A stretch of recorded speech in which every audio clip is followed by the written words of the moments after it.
Good morning, Nesties. Hi, it's Netta from Netta's Nest, Zone 10A. It is Saturday morning. I think it's the 22nd. No, I don't think. I know it's the 22nd of February. It's a chilly day for us. And I'm going to say chilly. It's little about 70 degrees or 60 something degrees. I'm going to say it's chilly because we've been in the high 70s and the 80s. So when the temperature drops down to 40s and 50s, that's cold to us. But just like I told you, I found the new form respect for 50-degree weather when we were down in the 40s that one time, and the temperature came up to, no, we were down in the 30s, and the temperature came up to the 50s, and it felt good because it had been cold for so long. But with that being said, it's cloudy, overcast. When the temperature was dropping, the clouds did something real crazy. They look like mountains. I was tripping. I'm like, are those clouds supposed to look like that? It looks like that. We were in a canopy of clouds, and I tried to get a recording of it, but I was driving to work, but I did take a couple of pictures. I'm going to try to put them in right here if I can. They look like mountains. The clouds were so low before the cool weather came in. Whatever the chemistries, all that stuff that goes on, the clouds were very low, especially here for Florida, especially for South Central Florida. South Central, yeah, because we're in the South. We're about Central West, whichever, blah, blah, blah, blah, blah. So it was really cool. So the clouds are really cool, and now we are in high 60s. On the porch it says 70 degrees, so outside it must be in the 60s. So therefore the bottom line is cold, and I'm in the house. Now for y'all that's out there in -12, -3, that's a choice. You live in that state. It's like it's my choice here when it's in the summertime. It's 100+ degrees and we about to fall out. But we love each other the same, and we all have the same goal. We all want to garden. Now enough of me babbling on. Now y'all know I have been on a tomato kick. My tomatoes have done fabulous for the past couple weeks.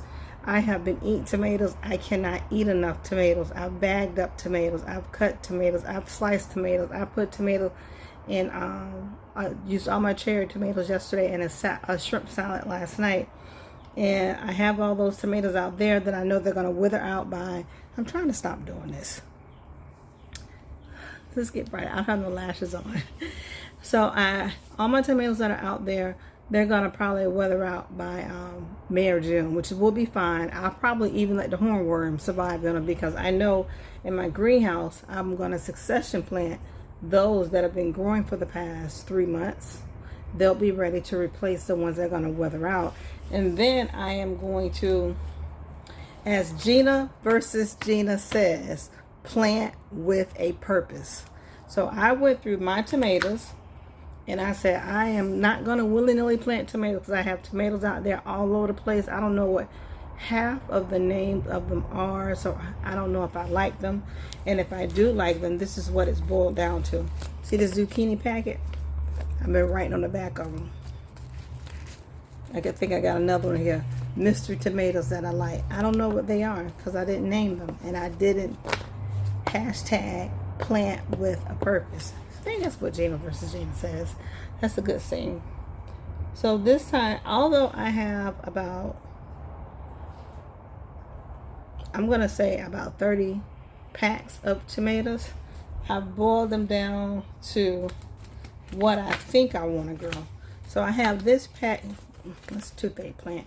That's out there somewhere too. So I put this, these are my juicers and saucers right here. So delicious tomatoes, San Marzano, green sausage, Quadro, Roma, saucy lady. It was so funny. I bought these tomatoes. I didn't pay attention to how much. Do you see how many seeds in there? Packet of 5 seeds. I'm like, is this for real? So I looked in there. Damn sure it's got 5 seeds in there. Don't ask me how much I paid for, because I didn't pay any attention, because I wasn't practicing with a purpose, but I am now. So I've my cherry tomatoes and my mist. So this is sauce tomatoes and cherry tomatoes. Now these champagne bubbles, I think they're out there. That's that yellow tomato. It's pretty good. So I already know I don't anticipate growing any of these. If I do grow one, it's going to be that black indigo. Oh, blue indigo. I want to try this cherry tomato. If I try either one of them. Now this packet here that I have, I can pretty much guarantee either one version or another of these packs of tomatoes are out there in the yard right now. Whether they're producing fruit right now, I don't know. I'm going to say 75% of my tomatoes out there, out of the 40, 50 plants that I have tomatoes on them. So, Mountain Princess, I think that's her right here. Black from Tula. I said I don't want to grow that one because that's too, it's not the flavor that I was looking for. And it says that it's for juicy and candy, and it's good in hotter climates. So I'm going to keep it in this packet right here. The German Johnson, I don't want that one. I'm thinking about, I want to try this Brandywine again. I have one up there. I'm going to taste it one more time to see if I want to grow it. I'm not really sure because I think it's sweet. And I don't really want a sweet tomato, but it's a Brandywine and it was huge. I'm waiting for this one to produce. It's over here. I'm going to see if I can get that one. The Amana, I'm positive I have that one. I'm looking at it from right here. I'm going to taste that one. The Mr. Strippy, I tried him last year. I bought him from the store. There's also one growing over here on the northwest side of the house, over there where my watermelons will probably grow. I'm going to try it. I'm positive. This reminds me of the mushroom basket. This is the Costoloto Genovese. And I think they said that one was sweet also. Yeah, sweet and juicy. I don't want that one. I have rose tomato over here struggling. Black creme. I wasn't, I don't know if I'm impressed with that one yet. I don't know if I had that one yet. This, I do know I love. This is the Kellogg's Breakfast. This is a good tomato. I grew this last year. I'm growing it again this year. It's over there. It's just good. But I don't know if I'm going to grow it next season. I thought I was going to like this Black Seaman. It's a big one, but when I read the back of it, rich with flavorful hints of pineapple and tropical fruit. I don't know. It didn't. In the orange ox heart, which is over here behind the brown stock, I have two of them over here. I need to taste them. I thought I tried the pink ox heart last year and I liked them. And this Goldie right here, I tried this one. It was pretty good. It was nice and sweet, but it was too soft for me. In the mushroom basket, they're just beautiful. There's like two of them right here, and they take forever to grow. And also I put them in order according to how long. And this mushroom basket take almost 100 days. It says 95 days until maturity, which is true. Okay, so who made the roundup? I got a very oh, found this toy. So definitely this old German. I have several over there. They're pretty prolific, and it takes 90 days to grow. I'm gonna have to get these out here and get them germinated. I haven't found this in the garden yet. Maybe I put it out there, it didn't germinate. I'm not really sure, but I haven't cut anything open that looks like this. But I am intrigued by the flavor profile. Tangy and citrus. Pink German, I think I have one of those up there also. This was highly sweet tomato. Classic flavor. I'm on Heirloom Gardeners.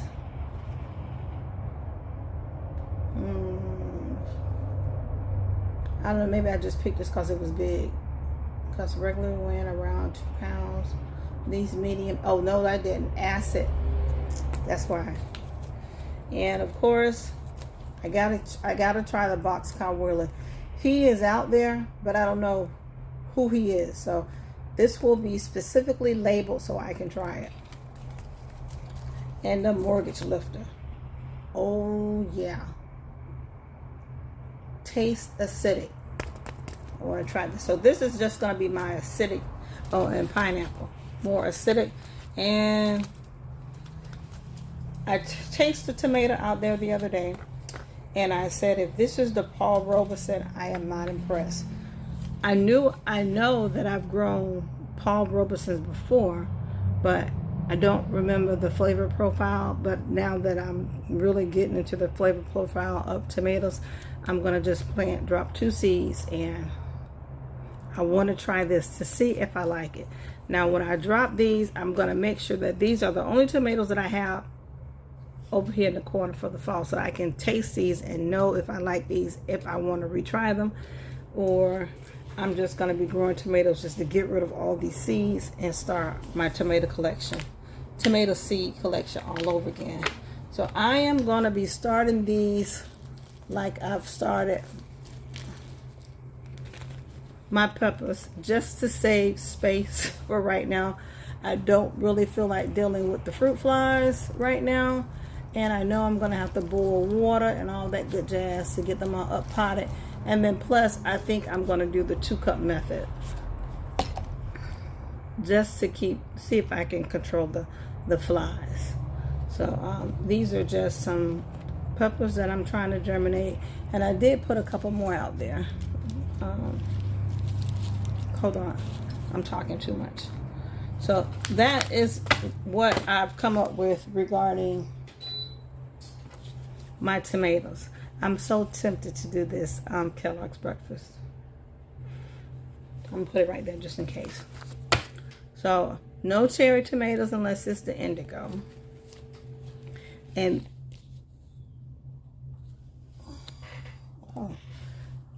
but I may have some volunteers because the animals, my puppies, and when the cherry tomatoes drop. So any volunteers that I get, I'm just going to let them grow. But I'm not going to intentionally plant cherry tomatoes unless it's that indigo. Let me put those to the side. And that leaves me with 1, 2, 3, 4, 5, 6, 7. So that's possibly 14 plants that I have. And we already know I have about 30 plus plants in my yard right now. Unless I get my hands on some dwarf tomatoes, because I have a whole green stock I want to commit to. My puppy coming in. Dwarf tomatoes. So that's going to be funny. Some control with planting tomatoes, because Mama keeps saying, Jonetta, you only need 1 plant. But when you put all of them in there and they all germinate, and I'm not into, okay, I'm going to take the strongest one. I just separate them. That's what happens. I separate them, and now I have plants everywhere, and I don't know what they are. Okay, so enough of the tomatoes, and back to the peppers. So I am attempting to germinate more peppers in the paper bag method because it works. And it works. So I'll go put these and lay these on a towel and directly on a heat mat, and I'll bring you back when they germinate in less than 2 weeks, and then I'll put them in some soil that has been boiled with hot water, and then onto the incubator over there, and hopefully y'all, we will keep the flies at bay. So once again, I am down to a couple left. This is the diamond bell pepper. I have yet seen it. Just like it looks like a ghost bell pepper, I ain't seen it yet. This is the red impact pepper. Now the paper looks dirty because it's being recycled. All my tomatoes that I was drying out, I just put them right back on this paper and use it again. that says Whoppers, but that's not what it is. I had a mini yellow bell pepper. I want to try that. I was so surprised I don't have any orange bell peppers seeds. That's just gonna make me buy some bell pepper seeds. This is a Sunbright, which is another yellow bell pepper. This is a red Corno di Toro. This is like a there go that hawk again. Y'all better stay in the house because he's circling again. That hawk was flying so low yesterday. I ran my dogs in the house the other day. I was just watching Jamaica when she ran her puppy in the house because the hawk was running low. And sad to say, my mama had a Chihuahua that mysteriously vanished while the owl was flying low. You know, mama turned around and sorry, mom, for talking about this, but you know, mom, from what she told us, she went to call Chloe. They went to wrap up, and Chloe was gone. And from what we understand, the only thing that was in the vicinity was that big owl flying. And Chloe, what Chloe was, mama? 6 pounds. Chloe was little, and Chloe gone. Oh, anyhow. Maybe I clipped that part out.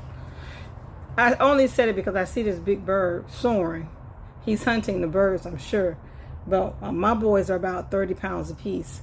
But he was flying so low yesterday. And then who knows? He was probably going to pick off some of these squirrels. Then if that's the case, he's welcome to the garden. Welcome to the nest, Mr. Crow, Mr. Hawk. Anyhow, and then I have, these are some red bell peppers that I, seeds that I grew last year. So I'm going to see if they germinate. I put 3 of them in here. I think this is the only one that has 3. I put 3 of them in here to see if those seeds that I'm collecting from my red peppers are viable. And will they even turn red again? And this had 1 little mystery seed in there. And I left from there a question mark for a mystery tomato. So that is that. So I'm going to do the same thing with those tomatoes. Which I know I can just put the tomatoes in the cup and they'll just grow. But I let them have their, this is just saving me some space for right now. Until I'm ready to up pot. And then everybody will, and then plus I want to go buy some more red cups. Because I want to double cup everything. And then I need to go get the rest of my cups from out there. And I need to wash them out. These are 3 that I just washed out this morning. Because I, what did I plant over there? I had 2 more seeds that had germinated in that pack that I had, that I talked about in the last video. Hopefully you guys have seen it already regarding my peppers. Alright guys, it has been 20 minutes again. I try to make this short. It don't happen that way. Alright guys, I'm going to sign off. I'm going to say thank you for coming into my home. Thank you for allowing me into your home. Thank you for listening to me gab. Going on this journey with me. I'm getting ready to seed me some tomatoes to succession plant. The succession ones that I have after these are going to come out of the yard. Bye, Nesties.